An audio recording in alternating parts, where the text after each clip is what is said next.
Hello everyone present here. Welcome to my channel, The Way to Success.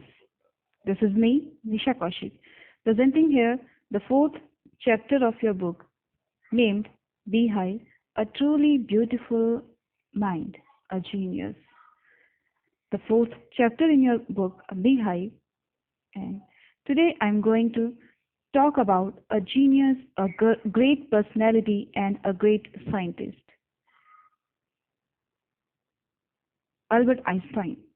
And one more thing, for better understanding of the student, I am going to deliver this lecture in bilingual manner, which means I will use both the languages, English along with Hindi as well. Shall we start? Here we go. So first, let's have some introduction about this chapter. Who do you think of when you hear the word genius? Who is a genius? What qualities do you think a genius has? Actually बच्चों, आप genius word सुन के किसकी image अपने mind में पाते हैं? अगर आपने वर्ड सुना जीनियस, तो कोई तो ऐसा होगा जिसकी इमेज आपके सामने आ जाती है, कोई फ्रेंड, कोई आपके रिलेटिव या कोई पर्सनैलिटी जिसको आप जानते हैं. यस, इस बात से आपको आइडिया हो गया होगा कि आज हम बात कर रहे हैं किसी जीनियस की. Yes, none other than it's Albert Einstein. We shall now read about a young German civil servant who took the world by storm about 100 years ago. In the summer of 1905, the 26-year-old published in quick succession for groundbreaking papers. कुछ papers present किए थे हमारे Albert Einstein ने 26 year as में, और वो papers थे about light. कुछ थ्योरीज हैं बच्चों जो हम आज डिस्कस करेंगे about light, the motion of the particles, the electrodynamics of moving bodies, and energy.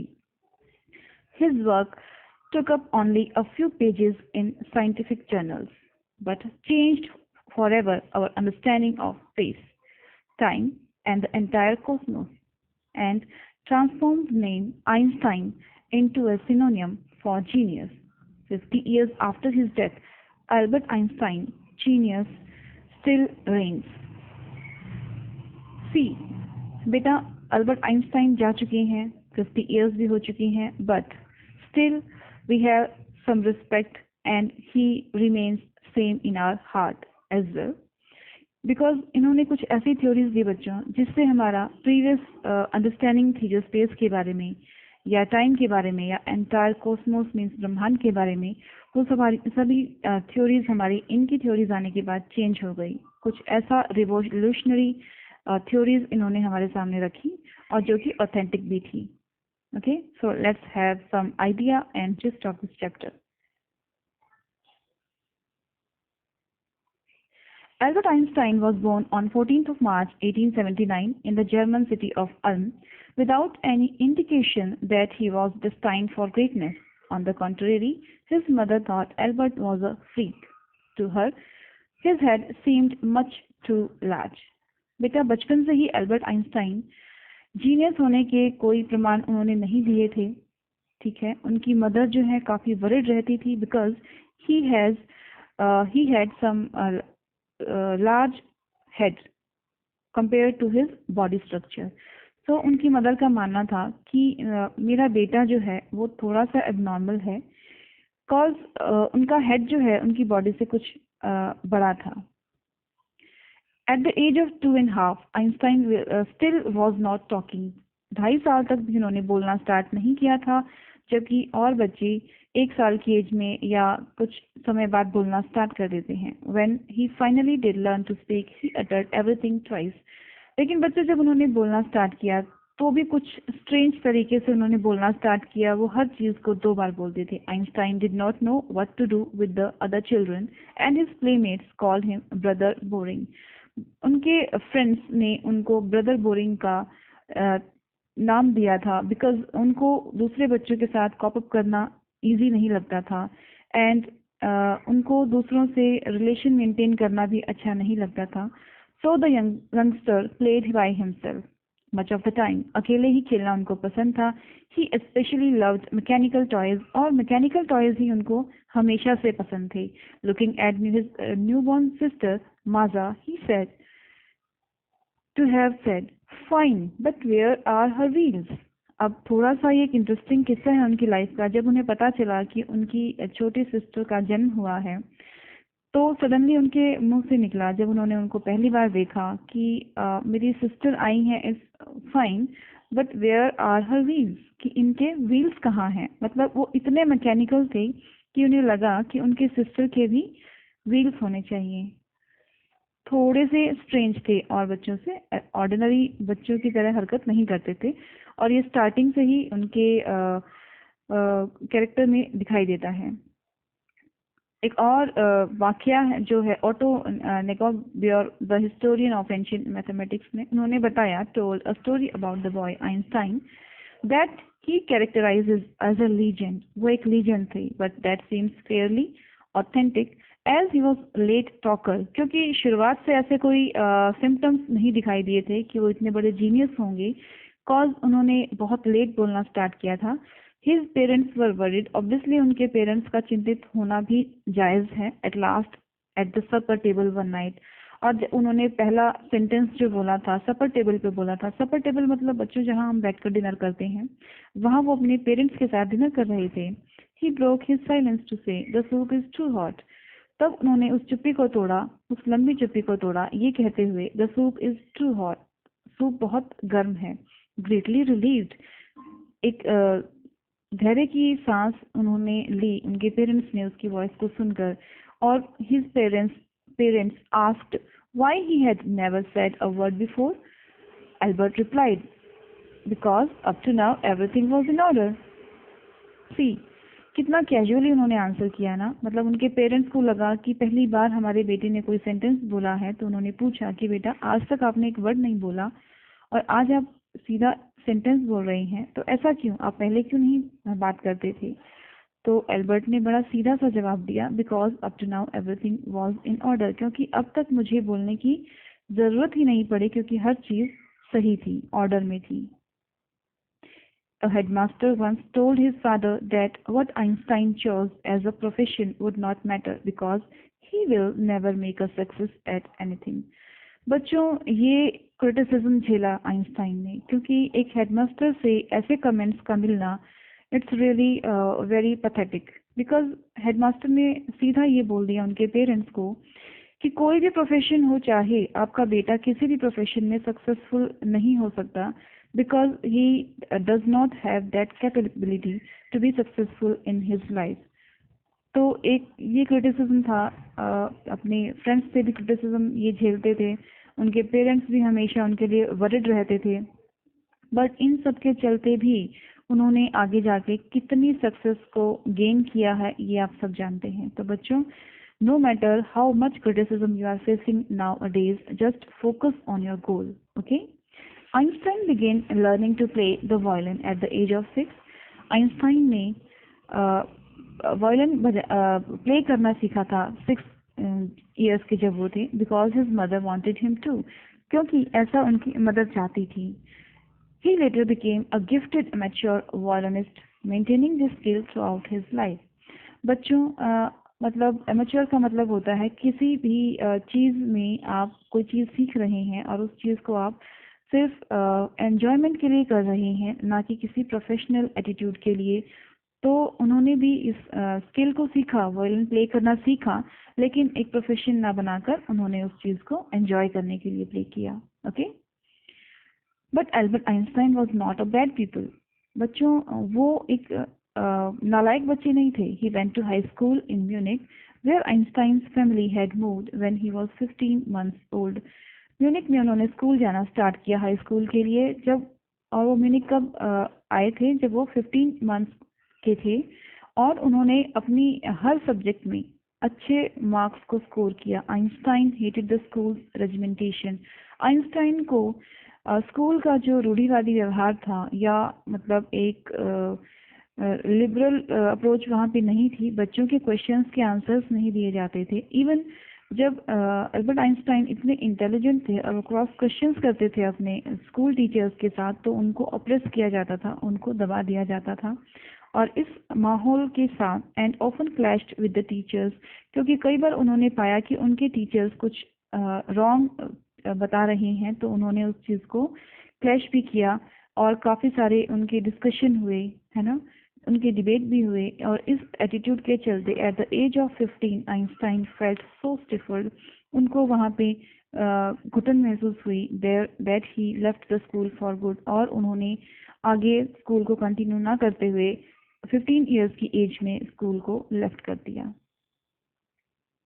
The previous year Albert's parents had moved to Milan, उससे पहले ही साल वो लोग वहाँ मिलान में आए थे। And left their son with relatives, और अब अपने बेटे को उन्होंने रिलेटिव्स के यहाँ छोड़ा।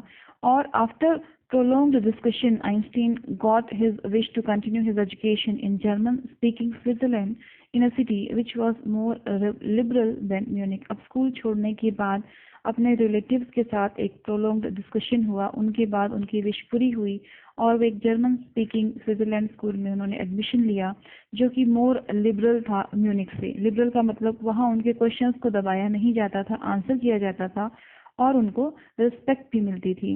Einstein was highly gifted in mathematics and interested in physics. बच्चों, उनके दो सब्जेक्ट्स बहुत मजबूत थे। लाइक फर्स्ट उनका मैथमेटिक्स में बहुत इंटरेस्ट था, सेकेंड उनका फिजिक्स में बहुत इंटरेस्ट था। And after finishing school he decided to study at a university in Zurich. ठीक है, अब जैसे ही उनका स्कूल फिनिश हुआ, स्कूलिंग के बाद उन्होंने डिसाइड किया कि वो ज्यूरिक की यूनिवर्सिटी में पढ़ने जाएंगे।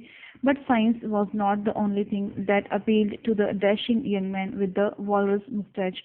बड़ी बड़ी मूछों वाले इस डैशिंग यंग मैन का जो साइंस ही फेवरेट सब्जेक्ट नहीं था, बल्कि कुछ और भी उनका हर सब्जेक्ट पे पकड़ थी। He also felt a special interest in fellow student. उनका एक स्पेशल इंटरेस्ट अपनी एक फेलो स्टूडेंट या अपनी फ्रेंड की तरफ भी हुआ, जिसका नाम है Mileva Maric, whom he found to be clever creature. clever creature उन्होंने उनको नाम दिया था बिकॉज उन्होंने पाया कि उनके पास भी उतना ही इंटेलिजेंस है जितना कि अल्बर्ट आइंस्टाइन के पास। और बच्चों, इनका फ्रेंड बनना इतना आसान नहीं था बिकॉज ये सबसे बात करके खुश नहीं थे, इनका इंटरेस्ट सब में नहीं था। इनके बहुत ही रेयर फ्रेंड्स होते थे जो उनकी सोच के साथ मैच करते थे। This young Serb had come to Switzerland because the university in Zurich was one of the few in Europe when where women could get degrees. और ये जो मिलेवा मैरिक हैं यहाँ ज्यूरिक की यूनिवर्सिटी में इसलिए आई थी बच्चों, क्योंकि उस टाइम पे वुमेन्स को एजुकेशन अलाउ नहीं थी और सिर्फ ये एक अकेली यूनिवर्सिटी ऐसी थी जो वुमेन्स के लिए भी डिग्री प्रोवाइड करती थी और उनको अलाउ करती थी एजुकेशन के लिए। Einstein saw in her an ally against the Philistines. Einstein को मिलेवा में एक एलाई, एक फ्रेंड, एक मित्र की एक फीलिंग आती थी कि हाँ ये मेरी कंपेनियन बन सकती हैं। वो उनको इस कदर पसंद करते थे कि आगे जाके उन्होंने शादी करने का भी प्लान कर लिया था। और ये दोनों ही एक तरह की सोच रखते थे और ये दोनों ही अगेंस्ट थे फिलिस्टाइंस के। फिलिस्टाइंस होते हैं बच्चों जो म्यूजिक, आर्ट और लिटरेचर को पसंद नहीं करते हैं, है ना, उनके खिलाफ थे ये दोनों। और दोनों की सोच मिलती थी, दोनों साथ रहने लगे, साथ बढ़ने लगे। Those people in his family and at the university with whom he was constantly at odds, और उनकी फैमिली भी उनके खिलाफ थी, बट फिर भी वो अपनी फ्रेंडशिप के साथ कंटिन्यू कर रहे थे। The couple fail in love. Obviously जब दोनों की थिंकिंग मैच कर रही थी तो दोनों एक रिलेशन में, एक लव रिलेशन में भी रहे। Letters survive in which they put their affection into words. कुछ लेटर्स जो उनके आज भी सर्वाइव करते हैं। थोड़ी सी इंटरेस्टिंग चीज बच्चों यहाँ पे ये है कि इन्होंने अपने लव लेटर्स में भी ना साइंस और कुछ वर्ड्स उनमें ऐड किए, जिससे पता चलता है कि दोनों कितना साइंस के साथ और मैथ्स के साथ प्यार करते थे। रोट आइंस्टाइन, उन्होंने एक लाइन जो लिखी वहाँ ये कोट की गई है, how happy and proud I shall be when we both have brought our work on relativity to a victorious conclusion. यहाँ भी हम देख पाते हैं कि उन्होंने इस वर्ड में भी रिलेटिविटी का जिक्र किया है कि हम कितने खुश होंगे, कितना प्राउड होंगे। I shall be when we both have brought our work on relativity, जब हम दोनों रिलेटिविटी पर अपना वर्क करेंगे और एक विक्टोरियस कंक्लूजन, एक विजेता वाले कंक्लूजन पे पहुंचेंगे। कुछ इस टाइप की लाइंस उन्होंने अपने लेटर में भी यूज की हैं। In 1900, at the age of 21, Albert Einstein was a university graduate and unemployed. बच्चों 1900 में जब 21 years के थे वो तो भी unemployed थे, कोई जॉब नहीं थी उनके पास। He worked as a teaching assistant and gave private lessons and finally secured a job. 2 साल तक बच्चों उन्होंने टीचिंग असिस्टेंट के रूप में काम किया, कुछ प्राइवेट लेसन्स ट्यूशन्स किए और फाइनली 1902 में उनको एक जॉब मिला as a technical expert in the patent office in Bern, और वहाँ पे उन्होंने अपने जूनियर्स का जॉब असेस करने का जॉब प्राप्त किया। While he was supposed to be assessing other people's inventions, Einstein was actually developing his own ideas in secret. बच्चों वहाँ पे दूसरों के वर्क्स को असेस करते हुए भी वो एक सीक्रेटली अपना भी कुछ थ्योरी डेवलप कर रहे थे। He is said to have jokingly called his desk drawer at the work bureau of theoretical physics, जहाँ जिस ड्रॉर और जिस ड्रॉर पे वो काम करते थे, डेस्क पे काम करते थे, वहाँ पे उन्होंने एक बार मजाक मजाक में लिखा था bureau of theoretical physics. One of the famous papers in of 1905 was, एक 1905 में उन्होंने रिवोल्यूशनरी थ्योरी हमारे सामने एक पेपर प्रेजेंट किया वर्ल्ड के सामने, Einstein special theory of relativity. ये क्या है बच्चों? According to which time and distance are not absolute. अब इसमें इन्होंने बोला है कि टाइम और डिस्टेंस जो है हमेशा एब्सोल्यूट नहीं होते, सही नहीं होते। Indeed two perfectly accurate clocks will not continue to show the same time if they come together again after a journey if one of them has been moving very fast relative to the other। बच्चों अगर दो clocks को एक साथ आप लेके किसी journey पर जा रहे हैं और जब आप अपने डेस्टिनेशन पे पहुंचेंगे तो हो सकता है कि दोनों का टाइम मैच ना करे, इवन दो आपने जर्नी तो सेम की है, बट आपका हो सकता है डेस्टिनेशन पे टाइम जब आप पहुंचेंगे तो दोनों वॉच का या दोनों क्लॉक्स का टाइम कुछ डिफर करे, बिकॉज हो सकता है कि उनमें से एक क्लॉक थोड़ा फास्ट चल रही हो। और अगर आपको इससे समझ नहीं आया तो एक और एग्जांपल हम ले सकते हैं कि उन्होंने बोला है कि इसको हम ऐसे भी ले सकते हैं कि अगर आप किसी खूबसूरत लड़की के साथ बैठे हैं, आपने उसके साथ 2 घंटे का टाइम स्पेंड किया और आप बोले कि ये 2 घंटे तो मेरे लिए 2 मिनट से भी कम रहे, लेकिन अगर आपको किसी हॉट स्टोव पे बिठा दिया जाए तो आप बोलेंगे कि 2 मिनट भी मुझे 2 घंटे से ज़्यादा लग रहे हैं। तो कुछ इस टाइप का कॉन्सेप्ट इन्होंने दिया था और from this follow the world's most famous formula, और इसके बाद ही इसका ही एलाबोरेट फॉर्म हमारे सामने उन्होंने दिया। E is equal to mc2 in this mathematical equation। E stands for energy, E यहाँ पे एनर्जी के लिए है, M for mass, मास के लिए है, and C for the speed of the light in the vacuum, और C यहाँ पे speed of the light of the vacuum के लिए है। और यहाँ उन्होंने इस चीज को एक्सप्लेन किया है कि when you sit with a nice girl for 2 hours it seems like 2 minutes, when you sit on a hot stove for 2 minutes it seems like 2 hours। That's the relativity। ये ही थ्योरी है relativity की जो कि Albert Einstein ने हमें दी है। Okay, While Einstein was solving the most difficult problem in physics, his private life was unraveling। Unraveling means उनकी personal life में तब बहुत सी डिस्टर्बेंस चल रही थी और वो स्टार्टिंग टू फॉल हो रहा था उनका, मतलब उनकी जो पर्सनल लाइफ है वो स्टार्टिंग टू फॉल की तरफ जा रही थी, because Albert had wanted to marry Mileva right after finishing his studies. अपनी स्टडीज को पूरा करते ही उन्होंने डिसाइड किया था, वो प्लान कर रहे थे कि मैं मिलेवा से शादी करूंगा, but his mother was against it. उनकी माताजी इस शादी के खिलाफ थी।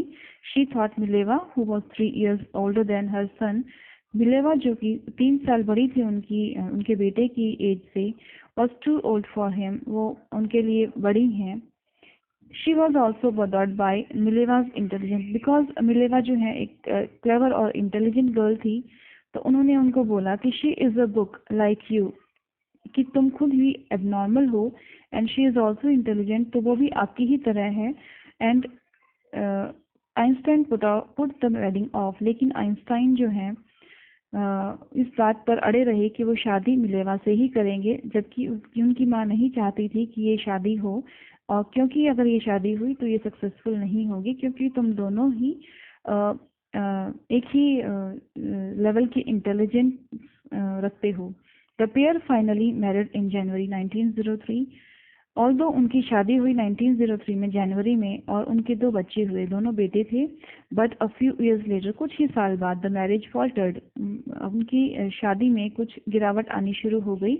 Mileva meanwhile was losing her intellectual ambition and becoming an unhappy housewife. See बेटा, इट्स अ बिटर ट्रुथ कि शादी जब हो जाती है एक लड़की की, तो शादी के कुछ साल बाद वो अपनी मैरिड लाइफ में थोड़ा सा बिजी हो जाती हैं और उनकी लाइफ जो है थोड़ी स्टडीज से हट जाती है, ठीक है। तो उससे कुछ डिस्टर्बेंस तो होती है और कुछ यही मिली जुली सी जो फीलिंग है वो उनकी वाइफ में आई, मिलेवा में, और वो अनहैप्पी हो गई और अनहैप्पी रहना स्टार्ट कर दिया।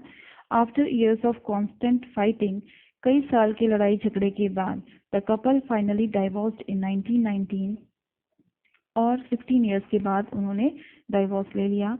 Einstein married his cousin Elsa the same year. Einstein ने सेम ईयर में अपनी कजिन एल्सा के साथ शादी कर ली, 1919 में ही, जिस साल उन्होंने मिलेवा से डिवोर्स लिया था। Einstein's new personal chapter coincided with his rise to world fame. In 1915, he had published his general theory of relativity, which provided a new interpretation of gravity. Okay, तो इसने 1915 आते आते इन्होंने एक और थ्योरी जो हमारे सामने पब्लिश की थी, जो पहले पेपर के रूप में पब्लिश हुई थी, उसके बाद इन्होंने क्या किया कि इसको एक थ्योरी के रूप में हमारे सामने पब्लिश किया। थ्योरी ऑफ रिलेटिविटी पब्लिश की इन्होंने, और इसी को हम रिवोल्यूशनरी थ्योरी मानते हैं, जो कि टाइम एंड डिस्टेंस के बारे में थी। और इसी general theory of relativity publish की इन्होंने। इससे पहले जो हम इनका पेपर आया था वो पेपर था, अब इन्होंने थ्योरी को ही पब्लिश कर दिया था। He had published his general theory of relativity, which provided a new interpretation of gravity. An eclipse of the sun in 1919 brought proof that it was accurate. और जो एक eclipse sun का eclipse हुआ था 1919 में, और इसने इस थ्योरी को सही प्रूव किया। Einstein had correctly calculated in advance the extent to which the light from fixed stars would be deflected through the sun's gravitational field. The newspapers proclaimed his work as a scientific revolution.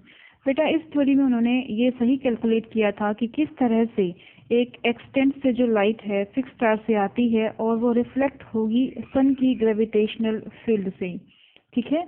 और हम इसके ज़्यादा detail में नहीं जाएंगे क्योंकि ये science का कॉन्सेप्ट है, okay.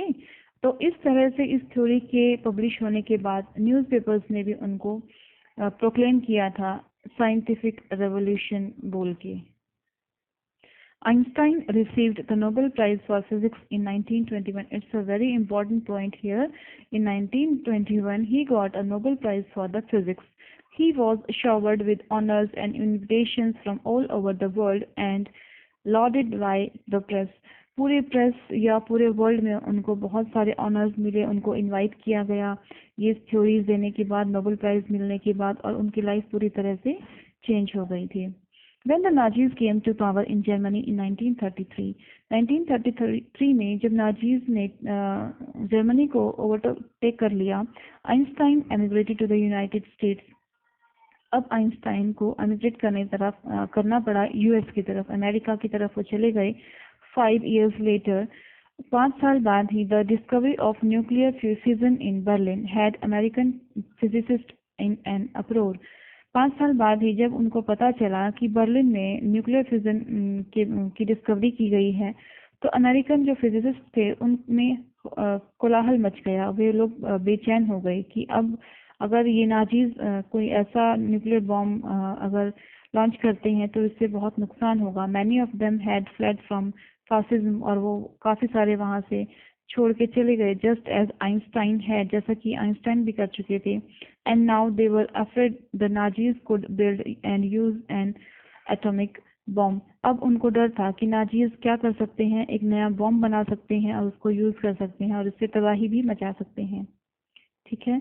At the urging of a colleague एक अपने कलीग के कहने पर, अपने फ्रेंड के बोलने पर, Einstein wrote a letter to the American president Franklin D Roosevelt. Franklin D Roosevelt बच्चों उस टाइम पे अमेरिका के प्रेसिडेंट थे। तो अपने कलीग के कहने पर आइंस्टाइन ने एक लेटर लिखा 2 अगस्त 1939 इन विच ही वार्नड, उन्होंने उनको warning the, a single bomb of this type exploded in a port might very well destroy the whole port together with some of the surrounding territory। अगर इस तरह के बम को लॉन्च किया गया तो ये बहुत तबाही मचाएगा और बहुत ज़्यादा डिस्ट्रक्शन होगा, और वो सिर्फ उस जगह को ही नहीं बल्कि आसपास की सराउंडिंग को, टेरिटरीज को भी डिस्ट्रॉय कर देगा। इन वर्ड्स का बहुत इफेक्ट हुआ Franklin D Roosevelt American president पर। The American developed the atomic bomb, और उन्होंने क्या किया, सीक्रेटली एक प्रोजेक्ट तैयार किया और उनको टेस्ट किया गया and dropped it into the onto the Japanese cities of Hiroshima and Nagasaki in August 1945। बच्चों आपने सुना होगा कि हिरोशिमा और नागासाकी पर जो जापानीज सिटीज हैं उन पर अमेरिका ने ये न्यूक्लियर बॉम्ब गिराए थे, और it caused so much destructions in this area, है ना। बहुत तबाही हुई थी, बहुत लोगों की जान चली गई थी और ये बहुत बड़ा नुकसान हुआ था। Einstein was deeply shaken by the extent of this destruction. Einstein अपने अंदर इस गिल्ट को बर्दाश्त नहीं कर पा रहे थे कि उन्हीं की वजह से आज ये हुआ है। This time he wrote a public missive to United Nations. अब उन्होंने दोबारा से एक लेटर लिखा कि उन्होंने दोबारा से एक लेटर अपने प्रेसिडेंट को लिखा। In it he proposed the formation of world government, कि वर्ल्ड गवर्नमेंट को फॉर्म किया जाए, बनाया जाए वर्ल्ड पीस के लिए। Unlike the letter to Roosevelt this one made no impact. पहले लेटर को जितना एंटरटेन किया गया था अमेरिकन प्रेसिडेंट के द्वारा, अब की बार इतना एंटरटेन नहीं किया गया। But over the next decade, अगले 10 सालों के लिए Einstein got ever more involve in politics. अगले 10 सालों के लिए इस गिल्ट के बाद वो पॉलिटिक्स में आ गए थे और उन्होंने अपने नेम, फेम और अपनी पोजीशन को बहुत अच्छे से यूज करते हुए वर्ल्ड पीस की तरफ अपने कदम बढ़ाए, लोगों को मोटिवेट किया, agitating for an end to the arms build-up and using his popularity to campaign for peace and democracy। और आने वाले उनकी लाइफ में उन्होंने इस चीज़ को बड़ा सपोर्ट किया कि हमें वर्ल्ड पीस को बढ़ावा देना चाहिए, ना कि इन न्यूक्लियर बॉम्ब की लड़ाई में फंसना चाहिए, है ना बच्चों। इस बात से हमें ये पता चलता है कि बेटा आइंस्टाइन एक साइंटिस्ट होने के साथ साथ एक अच्छे इंसान भी थे, अच्छा कैरेक्टर था उनका और वो ह्यूमनिज्म को मानते थे। When Einstein died in 1955 at the age of 76, 1955 में बेटा उनकी डेथ हुई थी और उनकी एज थी उस टाइम पे 76। He was celebrated as a visionary and world citizen as much as a scientific genius। और जो विजनरी होते हैं वो फ्यूचर को कुछ हद तक देख पाते हैं या उनका कुछ आइडिया उनको होता है। और आज भी हम उनको, इतने साल बीत जाने के बाद भी आज भी हम उनको याद करते हैं उनके जीनियस के लिए, और वो हमेशा से हमारे दिलों में राज करते रहेंगे। इतनी अच्छी अच्छी थ्योरीज, इम्पोर्टेंट थ्योरीज वो देकर गए हैं।